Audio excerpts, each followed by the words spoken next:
অনূর্ধ্ব 19 ওয়ানডে ট্রফির ফাইনাল থেকে বিদায় বাংলা। মেয়েদের অনূর্ধ্ব 19 ওয়ানডে ট্রফির কোয়ার্টার ফাইনাল থেকে বিদায় নিল বাংলা। 5টি ম্যাচের 5টিতেই জেতে এলিট গ্রুপ বি। শীর্ষ থেকে শেষ জায়গা করেছিল স্মিতা মণ্ডলের নেতৃত্বাধীন দল।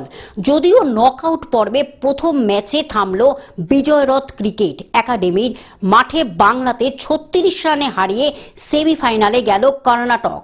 টস জিতে ব্যাট করতে নেমে শ্রেয়া 96 বলে 108 রানের সৌজন্যে কর্ণাটক 50 ওভারে 270 রান করে তোলে। জবাবে বাংলা 46 ওভারে 234 রানে অল আউট হয়ে যায়।